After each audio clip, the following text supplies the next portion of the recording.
오늘 설교 제목은 예수 구원의 그 이름입니다. 이 설교 제목은 지난 2025년 첫 번째 주일이었던 신전주일 1월 5일 날 했던 설교 본문도 제목도 똑같습니다.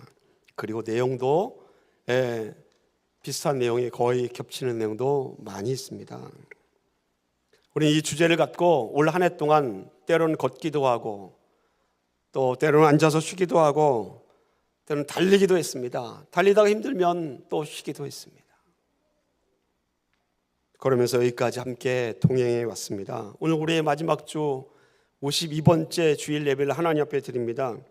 이 주제 앞에, 예수 구원의 그 이름이라는 이 주제 앞에 우리가 잘 달려왔는지, 열심히 힘을 다하여서 걸어왔는지, 방향은 제대로 잡고 달리고 있었는지 하나님의 말씀에 거울 앞에 비추어 보기를 간절히 소원합니다. 말씀을 들으면서 함께 나누면서 내가 정말로 제대로 예수님을 향하여 달려가고 있는지 이런 마음속에 한번 생각해 보기를 간절히 소원합니다. 미국의 철학가이면서 심리학자인 윌리엄 제임스라는 사람이 이런 유명한 말을 남겼습니다. 행복하기 때문에 웃는 것이 아니라 웃기 때문에 행복한 것이다 라는 말입니다. 이 유명한 문장에서 웃음이라는 단어 대신에 예수님을 믿는다라는 말로 한번 바꾸어서 여러분 한번 생각해 보십시오. 그러면 어떻게 이 문장을 다시 쓸 수 있습니까? 이렇게 쓸 수 있습니다. 행복하기 때문에 예수님을 믿는 것이 아니라 예수님을 믿기 때문에 행복한 것이다. 1부 예배 때는 저만 감동했는데 2부 예배 때는 그래도 아멘 하시는 분이 있어서 감사하네요. 2025년 마지막 주일에 이 고백이 우리 여러분의 고백이 되고 여러분 개인의 고백이 되기를 간절히 소원합니다. 지나간 1년을 돌아보면 우리는 치열하게 살기도 했습니다. 애를 쓰고 수고도 했고요. 아무것도 아닌 감기에 걸렸는데 감기가 얼마나 그렇게 고생하게 만드는지 그런 어려운 시절도 있었습니다. 육신이 연약하여서 질병에 걸리면 왜 그리 몸이 이렇게 휘청휘청 되는지, 세월 앞에 장사가 없다라는 말이 실감이 되는 그런 적도 있었습니다.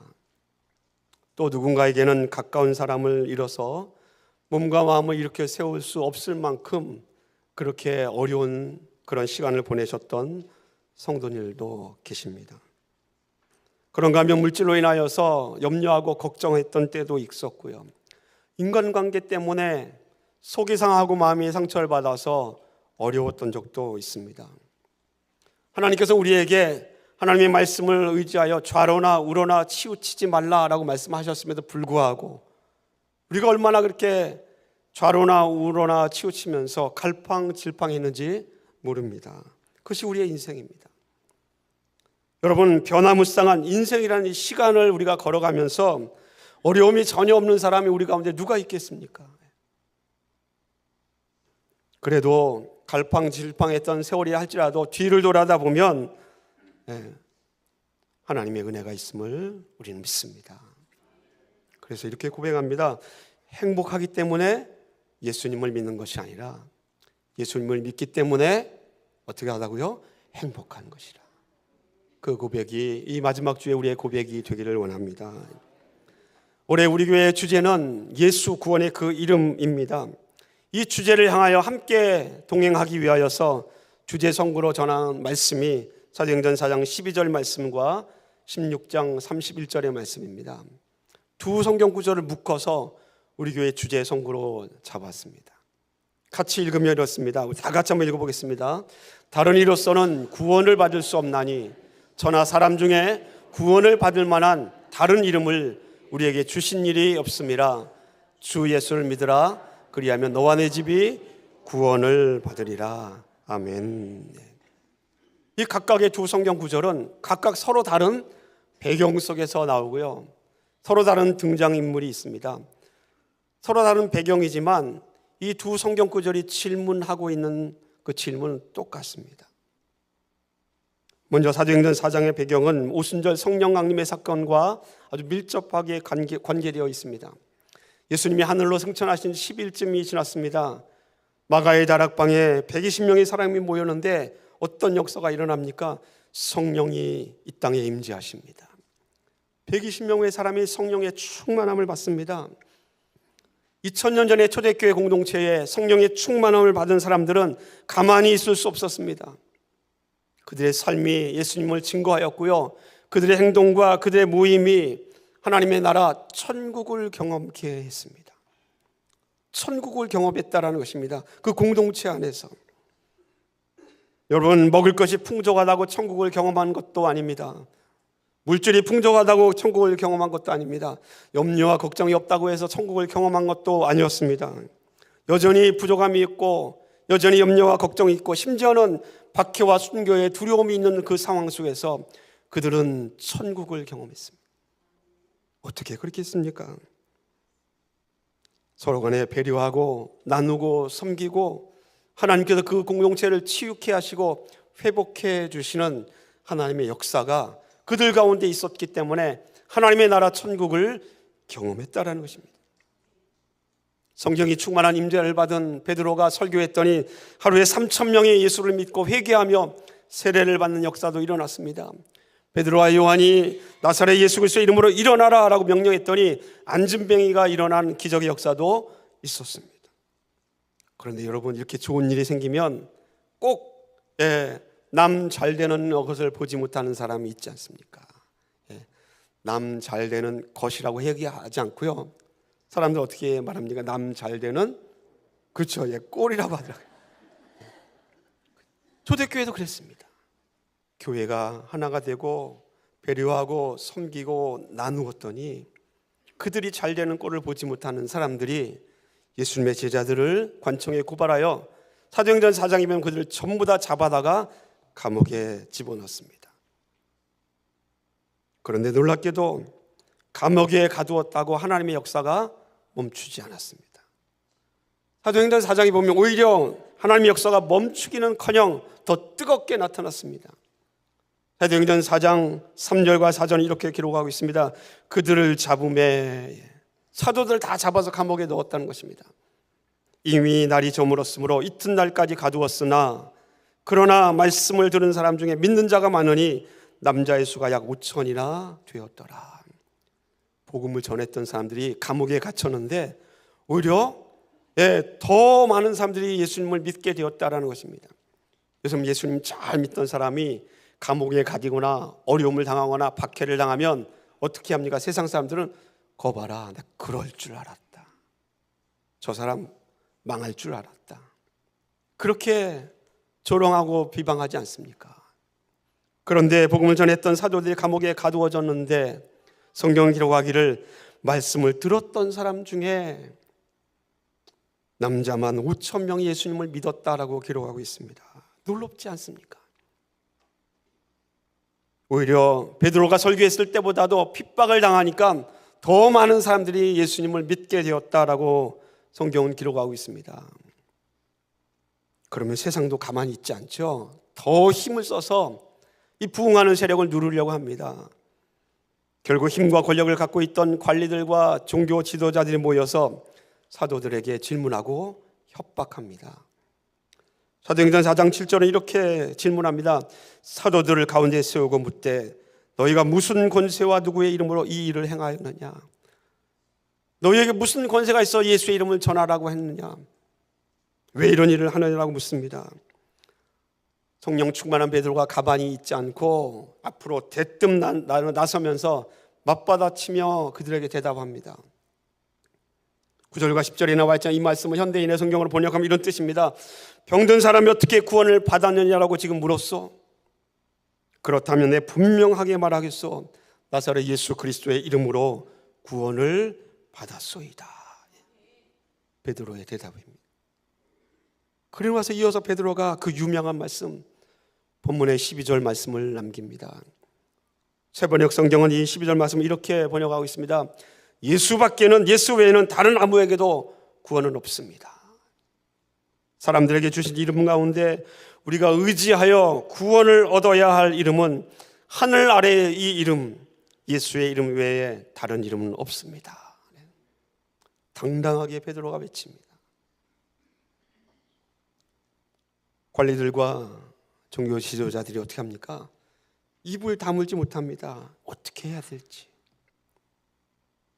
그래서 17절과 18절 말씀에 결국 이 세상 이 권력자들이 정하는 방법이 이것입니다. 이것이 민간에다 퍼지지 못하게 그들을 위협하여 예수의 이름을 전하는 것을 더 이상 예수의 이름이 퍼지지 못하도록 위협하여 이후에는 아무에게도 이 이름으로는 아무에게도 말하지 말게 하자 하고 그리고는 위협합니다. 그들을 불러 경고하여 도무지 예수의 이름으로 말하지도 말고 가르치지도 말라라고 위협합니다. 예수의 이름으로 말하지도 말고 가르치지도 말라. 여러분 이런 위협과 이러한 협박이 있다면 여러분 어떻게 하시겠습니까? 그런 위협과 협박에 베드로가 가만히 있을 리가 없죠. 베드로 하면 어떤 사람입니까? 무대뽀의 대명사 아닙니까? 무대뽀의 대명사. 그가 나섭니다. 당당하게 나섭니다. 옆에 있는 사도 요한도 나서서 거듭니다. 그들이 그 종교 지도자들과 관리들 앞에 이렇게 얘기합니다. 하나님의 말씀을 들은 것이 옳은 것인지 아니면 당신들의 말을 듣는 것이 하나님이 보시기에 옳은가 당신들 스스로 판단해 보십시오. 우리는 결코 보고 들은 것을 말하지 않을 수 없습니다. 그렇게 대답합니다. 여러분 이 사도행전 4장에 등장하는 이 이야기의 결론은 21절에 이렇게 기록되어 있습니다. 관리들이 백성들 때문에 이 사돌이 잡혀온 간거에 대해서 백성들이 웅성웅성거렸다라는 것입니다. 그들을 어떻게 처벌할지 방법을 찾지 못하고 다시 위협하여 놓아주었으니 이는 모든 사람이 그 된 일을 보고 하나님께 영광을 돌립니다. 아멘. 누구도 어떤 상황이나 어떤 조건도 복음을 전하는 예수님의 제자들을 막을 수 없었습니다. 이 사도들에게 있어서 예수 그리스도는 그들의 능력이요 생명이요 그들이 현재 존재하고 있는 존재의 이유였기 때문에 그렇습니다. 예수님의 이름, 예수님이 그리스도인들에게 있어서 우리 기독교인들에게 살아갈 능력과 생명이요 존재의 의미임을 여러분 기억하시기를 간절히 소원합니다. 두 번째 올해의 주제 성교였던 사도행전 16장 31절의 말씀은 전혀 다른 상황입니다. 이 상황에 등장하는 사람은 바로 유명한 사도 바울과 실라입니다. 바울과 실라가 2차 선교의 전도 여행에서 하나님의 뜻을 따라 바다 건너 마게도냐로 들어갑니다. 그리고 마게도냐의 첫 번째 성인 빌립보에 이르러서 하나님이 만나게 해주신 루디아라는 이 옷감 장사 여인을 만나게 합니다. 그리고는 그 여인에 초대되어서 그 집에 가서 복음을 전하였는데 루디아와 그 집안에 있는 모든 사람들이 세례를 받기로 작정합니다.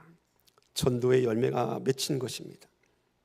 거기서 끝나지 않고 이 루디아를 중심으로 이 집에서 빌립보 교회가 감격적으로 시작됩니다. 그런데 여기서도 좋은 일이 생기면 시기 질투하는 사단 마귀가 역사하지 않습니까? 바울과 실라를 시기에 질투했던 사람이 관청에 고발합니다. 빌립보 성을 소란하게 했다라는 죄목으로 바울과 실라가 감옥에 갇힙니다. 그냥 갇히는 게 아니라 성경 기록하기를 두들겨 맞았다라는, 흠씬 두들겨 맞고 감옥에 갇혀졌습니다. 매를 맞고 몸을 가눌 수도 없는 그러한 상황 속에서 감옥에 갇힌 바울과 실라가 그 밤에 어떻게 지냅니까? 가만히 있지 않았습니다. 그들이 하나님께 기도하고 하나님을 찬송합니다. 그랬더니 성경 기록하기를 감옥의 옥토가 움직이고 감옥문이 흔들려 열리고 그들이 묶어놓았던 착고가 풀렸다라고 기록하고 있습니다. 네. 그 지진과 같은 옥토가 흔들리는 것 때문에 감옥을 지키는 간수장이 깜짝 눈을 들어 깨보았더니 감옥문이 활짝 열려져 있는 것입니다. 죄수들을 지켜야 하는 간수가 감옥문이 열려서 사람들이 다 도망갔다면 어떤 일입니까? 난 꼼짝없이 죽게 되었구나. 그래서 그 사람이 어차피 죽을 바에 내 목숨 내가 끊으리라 하고 칼을 빼서 자결하려고 합니다. 그때 한 사람이 막습니다. 이보시오, 우리가 도망가지 않고 다 여기 있으니 죽지 마시오라고 막습니다. 이 사람이 깜짝 놀라서 등불을 가지고 그 목소리가 들린 곳으로 다가갑니다. 그랬더니 바울과 실라가 도망가지 않고 그대로 있습니다. 성경이 기록하기를 그때 그 장면을 이렇게 기록합니다. 도망가지 않고 바울과 실라를 보고 이 간수장이 그 자리에서 엎드러집니다. 그리고 두렵고 떨리는 마음으로 이 바울과 실라에게 한 가지 질문합니다. 그 질문이 사도행전 16장 30절의 말씀입니다. 이렇게 되어 있습니다. 선생들이여, 내가 어떻게 하여야 구원을 받으리이까? 어떻게 하여야 구원을 받으리이까? 사실 이 상황과는 전혀 상관없는 어떻게 보면 생뚱맞은 질문입니다. 죄수들이 도망가지 않았다면 어떻게 물어야 합니까? 고맙소. 당신 때문에 내가 죽지 않게 돼서 고맙소. 그렇게 반응하는 것이 어쩌면 자연스러운 반응일 것 같은데 이 간수장은 그렇게 반응하는 것이 아니었습니다. 선생님, 내가 어떻게 하여야 구원을 받을 수 있습니까?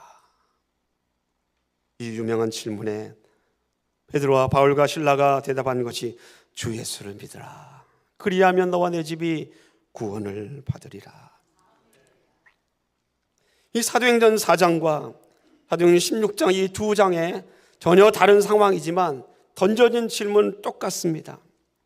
사도행전 4장 9절 말씀에도 이 사람이 어떻게 구원을 받았느냐라고 당시의 관리들과 종교 지도자들이 사도들에게 묻습니다. 이 사람이 병들었었는데 이 사람이 어떻게 구원을 받았느냐라고 물었습니다. 마찬가지로 이 간수장도 사도행전 16장 30절에 어떻게 하여야 구원을 받을 수 있습니까? 라고 묻습니다. 이 두 가지 질문, 동일한 이 질문에 대해서 성경은 명확하게 분명하게 답을 내리고 있습니다. 무슨 답입니까? 다른 이로서는 구원을 받을 수 없나니 천하 사람 중에 구원을 받을 만한 다른 이름을 우리에게 주신 일이 없습니다. 주 예수를 믿으라. 그리하면 너와 내 집이 구원을 받으리라. 예수님 외에는 구원의 길이 없습니다. 이 세상에는 얼마나 많은 종교가 있습니까? 그 수많은 종교를 연구하는 종교학과가 있고요, 종교학이 있고요, 학자들이 있습니다. 그 사람들은 이렇게 말합니다. 여러분, 천국에 가든 불교에서 말하는 극락에 가든 다 좋은 곳으로 가는데 무슨 상관이 있습니까? 좋은 곳, 천국이든 낙원이든 극락이든 좋은 곳으로만 가면 되지 않습니까? 그러니 기독교이든 불교이든 이슬람교이든 어느 하나라도 믿으면 됩니다. 그렇게 얘기합니다. 그럼 이렇게 말하는 것 정말 맞습니까? 그냥 어떤 종교 하나 믿고 그 안에서 사랑하고 좋은 일하고 착한 일하면 다 좋은 곳에 가니 우리 모두가 다 종교는 다를지라도 다 한 곳에서 만날 수 있다, 이렇게 말하면 이 말이 정말 맞는 것입니까? 여러분, 헷갈리지 않아야 합니다. 로마서 12장 2절은 우리에게 이렇게 말씀하고 있습니다. 너희는 이 세대를 본받지 말고 오직 마음을 새롭게 함으로 변화를 받아 하나님의 선하시고 기뻐하시고 온전하신 뜻이 무엇인지를 분별하라. 분별하라. 세상은 아주 그럴듯한 논리로 성도들의 삶을 아주 뒤죽박죽 만들어 놓을 때가 있습니다. 우리의 마음과 생각은 송두리째 빼앗아가기도 합니다. 세상의 논리로. 그러나 예수는 우리를 좋은 것, 그러면서 예수 그리스도 세상을 구원하는 많은 구원의 방법들, 수많은 방법들 가운데 한 가지가 예수다, 그렇게 말합니다. 성경은 우리에게 분별하라 말하고 있습니다. 우리가 왜 교회로 모여야 합니까? 여러분마다 교회로 찾아오신 이유가 다 다를 수도 있습니다. 그러나 모든 다양한 이유가 있겠지만 우리가 교회로 모이는 분명한 이유 가운데 한 가지는 예수님 때문이어야 합니다. 예수님 때문. 철이 없기 때문에 교회로 나오는 것이 아닙니다. 이슬람교회 모스크 사원이 얼바인이 없으니까 교회로 나오는 것이 아니다라는 것입니다. 예수 그리스도로 말미암아 구원에 이룰 수 있다는 이 진리를 믿는 것이 교회의 공동체이기 때문에 우리가 교회로 나와서 함께 예수님을 구주로 믿고 의지하는 것입니다. 그래서 성경은 교회는 뭐라고 얘기하고 있습니까? 교회는 그리스도의 몸이요 예수 그리스도는 교회의 머리다라고 기록하고 있습니다. 예수님의 이름, 그 이름을 우리의 능력이 되신 예수 그리스도께 여러분의 삶과 여러분의 믿음의 모든 것을 예수님을 의지할 수 있기를 간절히 소원합니다. 벌써 올해 52주가 지나서 마지막 주일 아닙니까? 이 마지막 주가 되면 우리는 때때로 아쉬운 점이 남기도 합니다.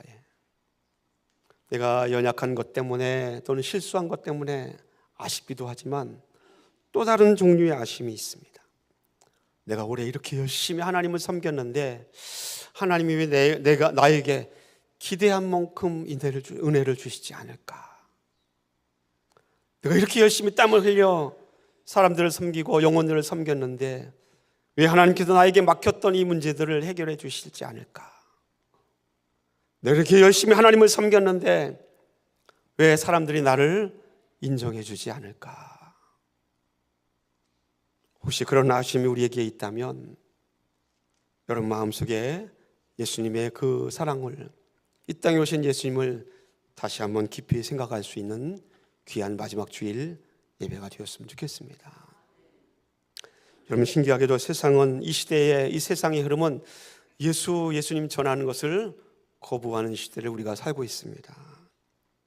사도행전 4장에도 예수님을 전하는 것을 당시의 관리들과 종교 지도자들이 싫어했습니다. 그래서 어떻게 합니까? 예수의 이름으로 아무에게도 말하지 말라. 예수의 이름으로 말하지도 말고 가르치지도 말라. 그렇게 위협해서 협박합니다. 그런데 안타깝게도 요즘 시대는 그렇게 경고하고 협박할 필요가 전혀 없습니다. 가만히 두어도 예수님을 전하는 사람들의 숫자가 줄어들기 때문에 그렇습니다. 현대 20대 초반의 젊은이들에게 조사를 했습니다.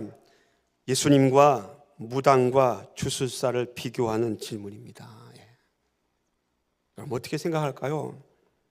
이 조사의 결론은요, 예수님을 믿는 것은 주술을 하는 무당이나 주술사를 믿는 것과 다르지 않다. 젊은이들의 생각입니다. 예수님께 기도하고 복을 받기로 기대하는 것이나 무당 앞에 점을 치고 복을 받기를 기대하는 것 뭐가 다르냐라고 젊은이들이 그렇게 생각한다는 것입니다. 그렇다면 젊은이들은 교회를 나와서 예수를 믿는 것, 무당에 가서 점 치는 것과 같다라고 생각하는 것입니다. 그런 세상이기에 예수님을 전하면 무당이 예수를 전하는구나, 그렇게 생각하는 시대를 우리가 살고 있습니다. 여러분 예수 그리스도의 이름, 생명이 되시고 길이가 되시고 진리가 되신 예수의 이름을 전하는 것이 무당과 같습니까? 혹시 그런 마음으로 예수님의 이름을 전하는 것을 두려워하지는 않았습니까?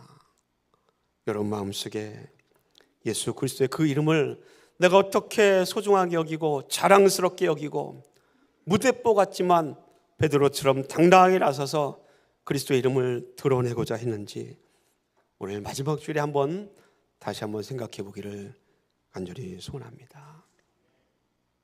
여러분 이런 말이 있지 않습니까? 한 아내가 남편에게 막 흥분된 목소리로 얘기합니다. 여보, 저 밤하늘에 달을 좀 봐. 달을 보라고 얘기합니다. 제가 감정이 그렇게 풍부하지 않거든요. 거의 한 달 전에, 몇 주 전에 저녁에 오는 길에 달이 얼마나 밝은지 몰랐는데 달을 좀 봐. 근데 달이 하나도 안 보였습니다. 달을 손가락으로 가리키는 그 손가락만 보지, 음성만 듣지 달을 보지 않더라고요. 젊은이들의 표현은 요즘 젊은 세대를 표현한 것처럼 그냥 무심하게 답하잖아요. 달이 밝네.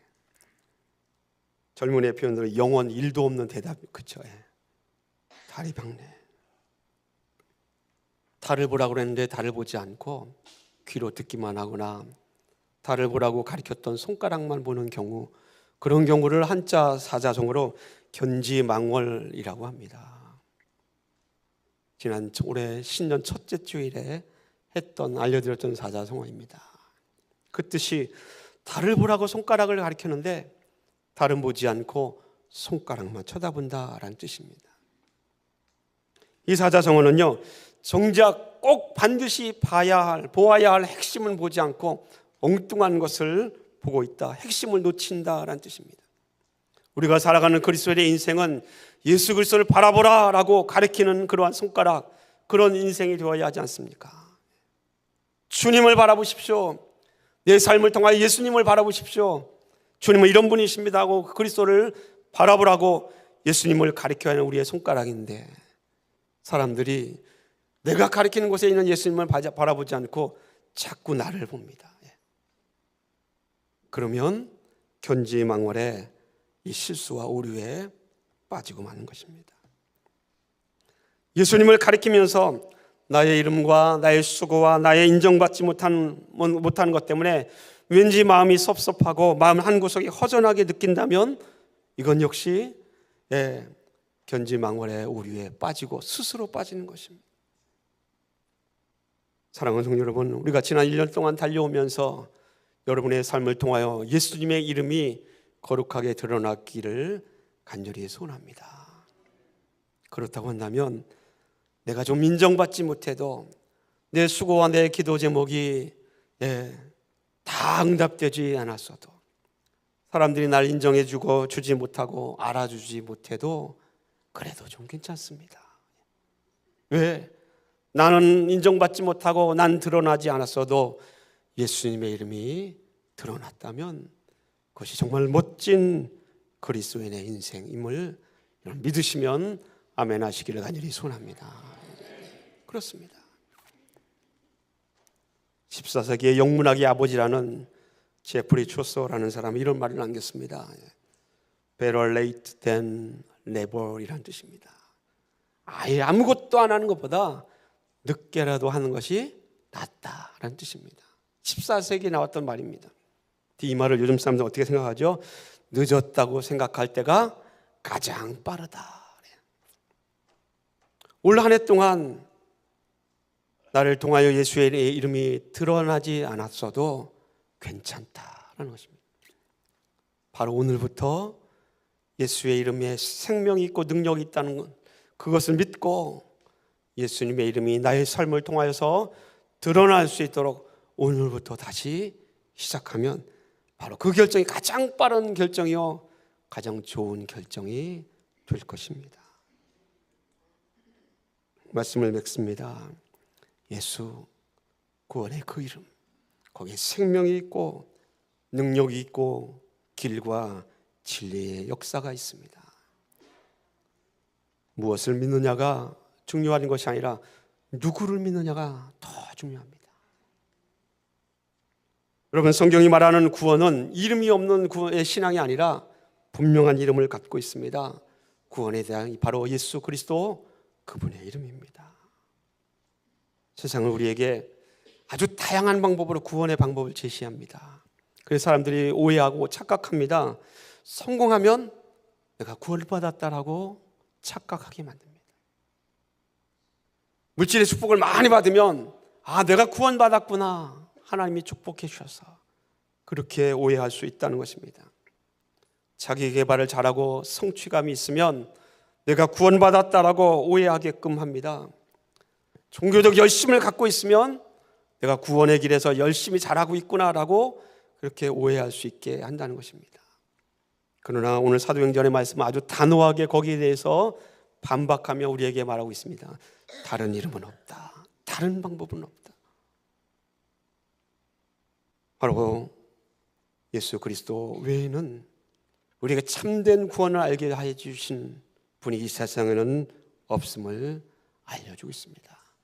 우리 교회도, 그리고 오늘 이 2055년 마지막 주일에 앉아있는 여러분에게도 예수님만이 여러분의 구원의 능력이 되시고 구원주가 되시기를 예수님의 이름으로 간절히 소원합니다. 기도하겠습니다.